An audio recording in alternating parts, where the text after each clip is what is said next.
সালামু আলাইকুম প্রিয় বন্ধুরা, সবাই কেমন আছেন? দেখেন আওয়ামী লীগের আগমন কিভাবে ঘটে। নড়াইলে আওয়ামী লীগের হাতে বিএনপির কর্মী 5 জন, বাবা ছেলে সহপরিবারে 5 জন নিহত, একবারে খালাস। আওয়ামী লীগের হাতে বিএনপির কর্মী একবারে খালাস। বিষয়টা কি জানেন?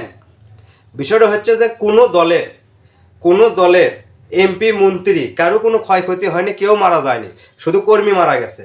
সুতরাং ভাই, আপনারা যারা দল করেন, আমি আপনাদের বলি, নিজেদের ভেতর এই দল করে, নিজেদের ভেতর মারামারি কাটাকাটি হানাহানি না করে, শুধু রাজনীতি না করে আপনারা পেট নীতি করার চেষ্টা করেন, তাতে পরিবার এবং আপনারা সবাই ভালো থাকবেন। রাজনীতি না করে পেট নীতি করার চিন্তা ভাবনা করেন। আপনি আজকে সেই দলের জন্য আপনারা আজকে মারামারি করে, আজকে আপনি আওয়ামী লীগের হাতে বিএনপি খুন হলো, মারা গেছে অলরেডি 5 জন। নড়াইলের ঘটনা এটা, অলরেডি 5 জন আজকে মারা গেছে। কিন্তু বিষয়টা হচ্ছে যে আগামীকাল যে সেই আওয়ামী লীগের কর্মী বিএনপির হাতে মারা যাবে না, এর কোনো গ্যারান্টি আছে? নাই। শুধুমাত্র রক্তপাত ঘটবি বা ঘটেই যাবে এভাবে। সুতরাং ভাই, আপনারা এই রাজনীতিটা না করে আপনারা পেট নিতে করার চিন্তা করেন, কারণ আপনারা হচ্ছে যে কর্মী। কোনো নেতার কোনো ক্ষয়ক্ষতি হয়নি, কোনো নেতার স্বল্পলেও কোনো ক্ষয়ক্ষতি হয়নি। সুতরাং যা করবেন ভাবা চিন্তায়, খুব বুদ্ধি খাটে, মাথা খাটে একটু মানে নেতার পিছে ঘুরবেন বা দল করেন। দল করতে মানা করিচ্ছি না, দল করার একটা ক্ষমতা আছে, আপনি সমর্থন করতে পারেন।